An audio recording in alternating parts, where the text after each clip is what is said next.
Hello friends, I am doctor Swati और ये western political thinker MCQs का पार्ट 3 है। चलिए क्वेश्चन देखते हैं। क्वेश्चन नंबर 1, हीगल के राजनीतिक चिंतन का दार्शनिक आधार है।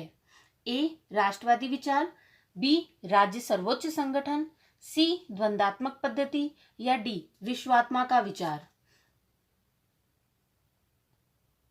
राइट आंसर है आंसर डी, विश्वात्मा का विचार। देखिए, हीगल के जो राजनीतिक चिंतन का दार्शनिक आधार है उसके विश्वात्मा की अवधारणा है। हीगल ने ये सिद्ध किया है कि जो इतिहास है वो विश्वात्मा की अभिव्यक्ति की कहानी है और सभी जड़ और चेतन वस्तुओं का जो भी उद्भव होता है, विकास होता है, वो विश्वात्मा के रूप में ही देखा जाता है। ये एक तरह का आध्यात्मिक विचार है। अब देखिए, जो बाकी तीनों स्टेटमेंट है वो भी हीगल के संबंध में राइट हैं, लेकिन यहाँ हीगल के राजनीतिक चिंतन का दार्शनिक आधार पूछा गया है और ये बाकी स्टेटमेंट उसके राजनीतिक चिंतन का दार्शनिक आधार नहीं है। नेक्स्ट क्वेश्चन, निम्नलिखित रचनाओं में से वह कौन सी रचना है जिसे कार्ल मार्क्स व एंगल्स ने साथ मिलकर लिखा था? A, the poverty of philosophy, German ideology, the Gotha programme या the value, price and profit. इसका राइट आंसर है answer B, German ideology, German विचारधारा। देखिए, German ideology, the holy family यानी कि पवित्र परिवार और कम्युनिस्ट मैनिफेस्टो, ये तीनों ही रचनाएं मार्क्स और एंगल्स ने साथ मिलकर लिखी थी। तो हमें ये तीनों ही नाम याद रखने हैं। बहुत इंपॉर्टेंट क्वेश्चन है। नेक्स्ट क्वेश्चन, जॉन लॉक के अनुसार प्राकृतिक अवस्था के अधिकार राजनीतिक समुदाय की स्थापना के पश्चात क्या होता है? ए, व्यक्ति के पास ही बने रहते हैं, बी, राज्य के पास हस्तांतरित हो जाते हैं, सी, आंशिक रूप से बने रहते हैं या डी, अधिकार समाप्त हो जाते हैं।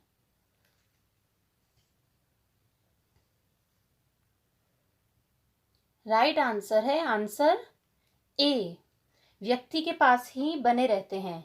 देखिए, लॉक के अनुसार जीवन, स्वतंत्रता और संपत्ति का जो प्राकृतिक अधिकार है वो राज्य के अस्तित्व में आने के बाद भी व्यक्ति के पास ही बने रहेंगे और इन्हें किसी को भी हस्तांतरित नहीं किया जा सकता, याद रखना है। और ऐसा इसलिए है क्योंकि इन्हीं प्राकृतिक अधिकारों की सुरक्षा के लिए तो राज्य अस्तित्व में आया है। और अगर कोई भी राज्य या राजनीतिक समुदाय इन प्राकृतिक अधिकारों को भंग कर देगा तो जनता द्वारा उसके विरुद्ध क्या किया जा सकता है? क्रांति की जा सकती है।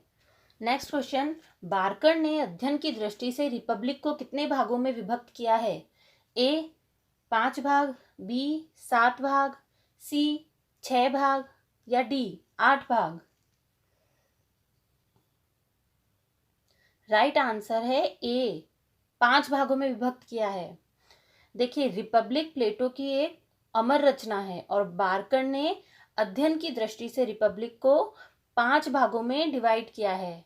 फर्स्ट पार्ट आध्यात्मिक भाग है, सेकंड पार्ट नैतिक दर्शन से संबंधित है, थर्ड पार्ट एजुकेशन से रिलेटेड है, फोर्थ पार्ट में संपत्ति और परिवार से संबंधित व्याख्या की गई है और फिफ्थ पार्ट में आदर्श राज्य का पतन दर्शाया गया है। Next question, JS. मिल की पुस्तक ऑन लिबर्टी की तुलना किस पुस्तक से की गई थी? A, principle of international law, B, Areopagitica, C, fragments on government या D, annual register. Right answer है बी, एरोपेगिटिका। देखिए, ऑन लिबर्टी जे.एस. मिल की एक बहुत ही फेमस बुक है और इस बुक में विचार और अभिव्यक्ति की स्वतंत्रता को बहुत ही अच्छे से एक्सप्लेन किया गया था और इसकी तुलना मिल्टन की एरोपेगिटिका से की गई थी। नेक्स्ट क्वेश्चन, गैंग ऑफ 4 संबंधित है। A, Gramsci, B, John Rawls, C, Mao Tse Tung या D, Karl Marx. Answer C, Mao Tse Tung. देखिए, जो गैंग ऑफ 4 है इसका संबंध माओ त्से तुंग से है और इसका एक और नाम है, इसे चांडाल चौकड़ी भी कहा जाता है। इसमें माओ के अलावा उनके 3 और सहयोगी भी थे और इस गैंग का जो उद्देश्य था वह माओ की जो सांस्कृतिक क्रांति थी उसे लागू करना था। नेक्स्ट क्वेश्चन, निम्नलिखित में से कौन सा कथन रूसो के संबंध में सही नहीं है? ए, रूसो राज्य तथा सरकार के मध्य अंतर करता है। बी, रूसो प्रत्यक्ष प्रजातंत्र में विश्वास करता है। सी, रूसो ने सरकार तथा शासन का अभिप्राय केवल कार्यपालिका से लगाया है। या डी, रूसो के अनुसार विधि निर्माण संबंधी कार्य शासन का है।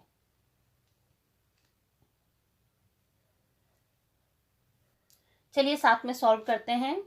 स्टेटमेंट ए, रूसो राज्य तथा सरकार के मध्य अंतर करता है, बिल्कुल सही।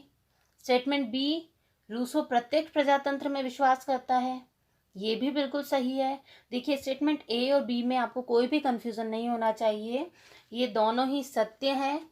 लेकिन जो स्टेटमेंट सी और डी एक दूसरे से कॉन्ट्राडिक्टरी बात कर रहे हैं, एक दूसरे से विरोधी बात कर रहे हैं।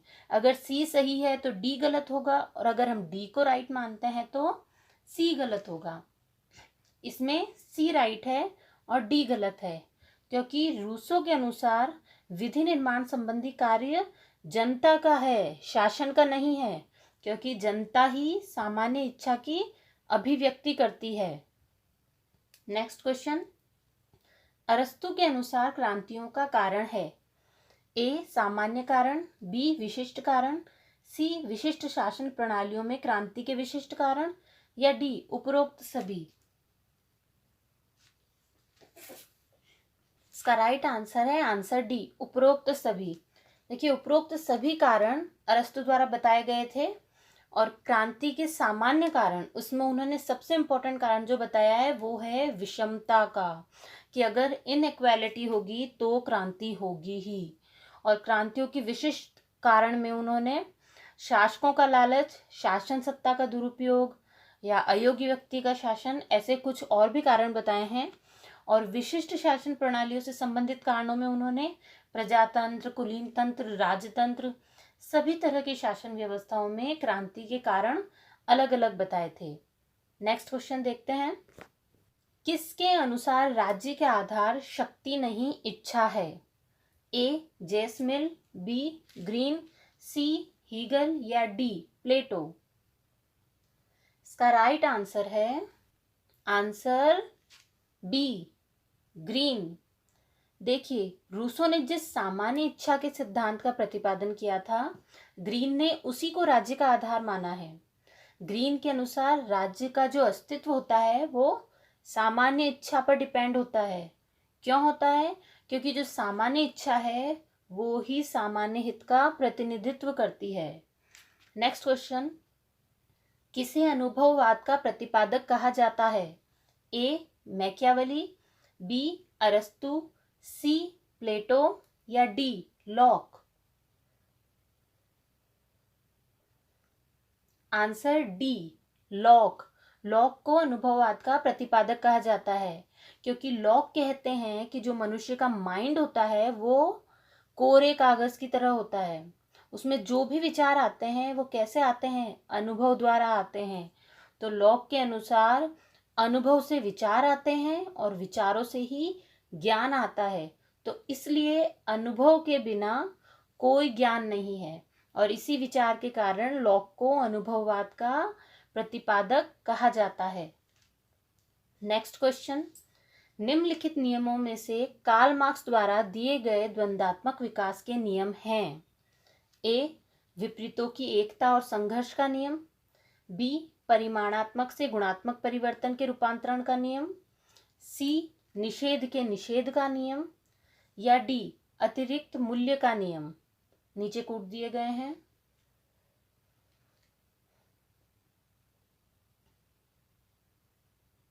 इसका राइट आंसर है आंसर सी, ए, बी, सी। देखिए आप ऑप्शन में उपरोक्त सभी देखकर हमेशा ये मत सोचा करिए कि उपरोक्त सभी ही राइट होगा, कई बार आपको कंफ्यूज करने के लिए भी दिया जाता है।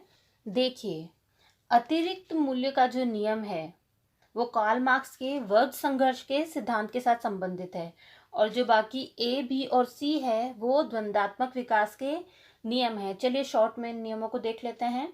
विपरीतों की एकता और संघर्ष का नियम, इससे मतलब है कि जो विकास है वो कैसे होता है, आंतरिक विरोध से। और जो परिमाणात्मक से गुणात्मक परिवर्तन के रूपांतरण का नियम है, उसका मतलब है कि जब हम मात्रा में भारी परिवर्तन करते हैं तो उसके गुणों में भी परिवर्तन हो जाएगा। क्वांटिटी में परिवर्तन होगा तो क्वालिटी में परिवर्तन हो जाएगा। निषेध के निषेध का नियम है कि कोई भी वस्तु हमेशा एक जैसी नहीं रहती है। पुरानी चीज हमेशा नई में बदल जाती है, उसी को निषेध कहते हैं।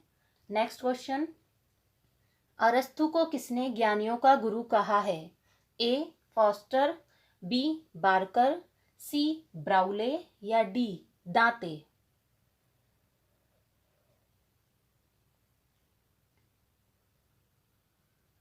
इसका राइट आंसर है आंसर डी, दांते। दांते ने अरस्तु को ज्ञानियों का गुरु कहा था। नेक्स्ट क्वेश्चन, किस अध्ययन पद्धति का सार है आगमनात्मक तरीके द्वारा उपलब्ध तथ्यों का निगमनात्मक प्रयोग? Option A Hegel, B JS Mill, C Plato या डी अरस्तु?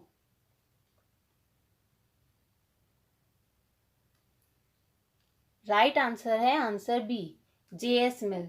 अरस्तु की अध्ययन पद्धति है आगमनात्मक, प्लेटो की है निगमनात्मक। तो जो जेएस मिल है उन्होंने कहा है कि इतिहास के विकास के कुछ जो रूल्स होते हैं, कुछ नियम होते हैं, वो आगमनात्मक पद्धति के आधार पर निर्धारित किए जाते हैं। और इसी के साथ सामाजिक शास्त्रों में भी अध्ययन के लिए निगमनात्मक पद्धति भी यूज की जाती है। और सेबाइन ने भी जेएस मिल के संबंध में कहा था कि मिल का विचार था कि सामाजिक विज्ञानों में आगमनात्मक और निगमनात्मक दोनों पद्धति की जरूरत है। ये सेबाइन ने कहा था जेएस मिल के बारे में। नेक्स्ट क्वेश्चन देखते हैं। प्लेटो की रिपब्लिक से संबंधित विषय नहीं है।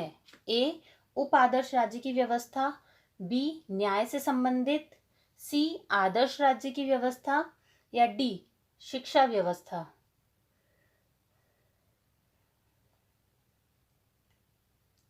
इसका राइट आंसर है आंसर ए, उप आदर्श राज्य की व्यवस्था। देखिए, क्योंकि उप आदर्श राज्य की व्यवस्था रिपब्लिक में नहीं है तो किसमें है, लॉज में है। प्लेटो ने उप आदर्श राज्य की व्यवस्था लॉज में बताई है। नेक्स्ट क्वेश्चन, किसके द्वारा जॉन रॉल्स के उदारवाद को संशोधनवाद कहा गया है? ए नॉजिक, बी मैकफरसन, सी हॉबहाउस या डी अमर्त्य सेन?